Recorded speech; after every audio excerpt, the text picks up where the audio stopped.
Well, hey guys, I'm here in South Africa. Yes, you can tell I'm really suffering for Jesus at this point. Such a blessing to be here close to Durban, and we're staying here close to the beach. You can see the beautiful view that is behind me.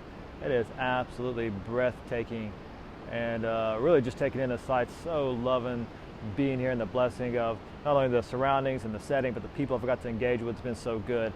But I'm sitting here on this overlook looking at the ocean, and can't help but think of when Balaam and Balak are overlooking the Israelites in the lesson we're looking at today. Kind of leading up to that, the Israelites had been wandering in the wilderness for 40 years. That has come to an end. They're finally making their way to take the promised land. And as they're going in to take the promised land, there are some conflicts. You have Sihon coming to attack the Israelites, and God gives them victory over Sihon. And then King Og decides he wants to take them on as well, and he approaches them, and God says, "Do not worry, I will give you victory over him as well."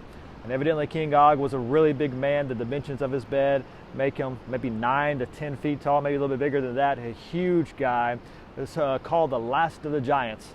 And yet God gives Israel victory over him as well. And they settle in the land there of the Amorites, and that is where actually 2.5 tribes will dwell later on.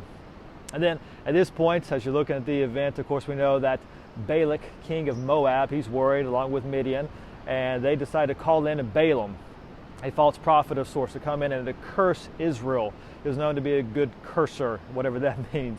But come in to curse Israel so that they may have victory over them, protect themselves from Israel and the God of Israel.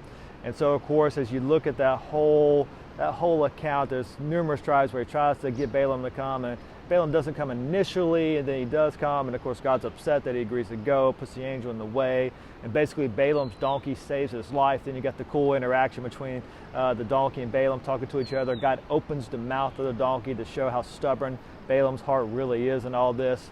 And then Balaam is obedient to what God calls him to do in that event, at least.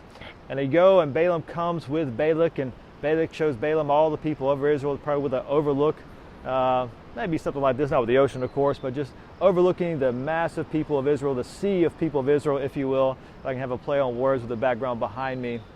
And he wants, of course, Balaam to curse Israel. But Balaam says, I can only say what God tells me to say. And ironically, Balaam ends up blessing Israel 3 different times. Of course, to Balak's huge disgruntledness. He does not like that at all. And finally tells Balaam to go away. But of course, God's going to bless his people in that event. And God protects Israel. You look at the event, God is protecting Israel no matter what as he brings them up into the promised land.